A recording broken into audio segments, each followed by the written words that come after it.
Introduction round ஆரம்பிக்கும் போதே ஸ்வேதா தாங்க ஆரம்பிச்சு வச்சாங்க. அவங்க தான் மேல இருந்தாங்க.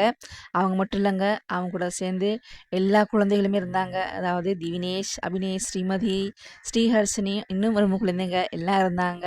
எல்லாருமா சேர்ந்து தான் பாடல் ஆரம்பிச்சு வச்சாங்க. அவங்க எல்லாரும் சேர்ந்து பாடின பாடல் வந்து பட் லைஃப் திரைப்படத்துக்காக "அஞ்சு வண்ண பூவே, நட்சத்திர பூவே" பாடுனாங்க. சூப்பரா பாடுனாங்க. அழகா இருந்துச்சு அவங்க பாடுனது. அதாவது ஏ.ஆர். ரஹ்மான் இசையில வெளிவந்த பாடலுங்க. இந்த பாடலுக்கு சரிகமப குழந்தைகள் தான் மோஷன் பாடியிருக்காங்க. ரொம்பவே சந்தோஷங்க. குழந்தைகள பார்த்தது மட்டும் இல்லங்க, இவ்வளவு சீக்கிரம் இப்படி ஒரு சந்தோஷத்த குடுப்பாங்கன்னு சொல்லி நினைக்கல. ஏ.ஆர். ரஹ்மான் இசையில பாடுறது எவ்வளவு பெரிய விஷயம். வாழ்த்துக்கள் குட்டீஸ். உங்கள் சொந்த குரலில் சீக்கிரம் முழுமையான பாடல கேட்க ஆவலாக உள்ளோம். இன்னைக்கு ஆரவமே சூப்பரா இருந்ததுங்க. குழந்தைகளின் குரல்களை கேட்கவும் ரொம்ப ஆர்வமா இருந்துச்சு. பார்க்க அழகாவும் இருந்தாங்க. ரொம்ப நாளைக்கு பிறகு குழந்தைகள பார்க்கவும் கிடைச்சிருக்குது. அவங்க குரல்கள கேட்கவும் கிடைச்சிருக்குங்க. ரொம்பவே சந்தோஷங்க. அதே மாரி இன்னைக்கு முதலாவது பாடுனது அக்ரினா பாடுனாங்க.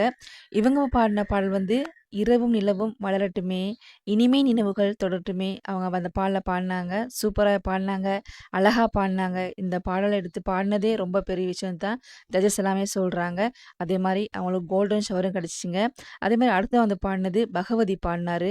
அவரு பாடுனது வந்து "உன்ன நெனச்சி நெனச்சி உருகி போனேன் மெழுகா" அந்த பாடல பாடுனாருங்க.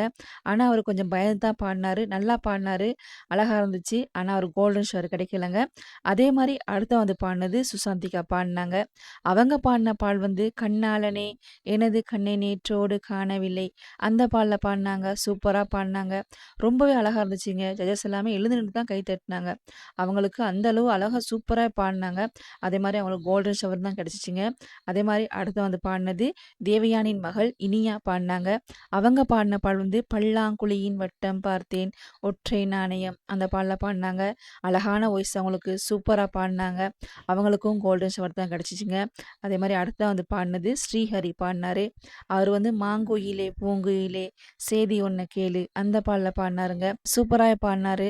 அவருக்கும் கோல்டன் ஷவர் தான் கிடைச்சுச்சுங்க. அதே மாரி அடுத்ததா இலங்கையிலேருந்து வந்திருக்க ஸ்னேகா பாடுனாங்க. அவங்க பாடின பாடல் "புத்தம் புது காலை பொன்னிற வேலை" அந்த பாடல பாடுனாங்க. அழகாவே பாடுனாங்க. அவங்களுக்கும் கோல்டன் ஷவர் தான் கிடைச்சுச்சு. அதே மாரி அடுத்ததா பாடுனது விக்னேஷ். அவரு பாடுனாரு "ஜும்பலக்கா ஜும்பலக்கா ஜும்பல ஜும்பாலே" அந்த பாட்ட பாடுனாருங்க. அவர் அருமையா பாடுனாரு. பாடுனது மட்டும் இல்லங்க, டான்ஸ் பண்ணிக்கிட்டே தான் பாடுனாரு. எல்லாரையும் டான்ஸ் பண்ண வச்சுட்டாருன்னு தான் சொல்லணும். சூப்பராவே பாடுனாருங்க. அவருக்கும் கோல்டன் ஷவர் கிடைச்சுச்சுங்க. அதே மாரி இந்த வாரம் இன்ட்ரடக்ஷன் ரவுண்ட் முடிஞ்சிருச்சு. இனி அடுத்து வர்ற வாரங்கள் எல்லாமே காம்படிஷன் ரவுண்டா தான் இருக்க போதுங்க. எல்லாருமே எப்படி பாடப் போறாங்க அப்படின்னு சொல்லி பார்க்கலாம். அதோட ஜூனியர்ஸ், சீனியர்ஸ் சேர்ந்து ஒரு வாரம் நடக்கும். அதுவும் பார்க்கலாங்க. கட்டாயம். ஜூனியர்ஸ் குழந்தைகள் பாடும்போது ரொம்பவே சந்தோஷம். அவங்க பாடுறதையும் பார்க்கலாம். அதே மாரி இந்த 26 போட்டியாளர்கள்ல உங்களுக்கு பிடித்த கண்டஸ்டன்ட் யாரு அப்படின்றதையும் கீழ வந்து கமெண்ட்ஸ் பண்ணுங்க. அதே மாரி இந்த வீடியோ பிடித்திருந்தா லைக் பண்ணுங்க, கமெண்ட்ஸ் பண்ணுங்க. நன்றி சொந்தங்களே!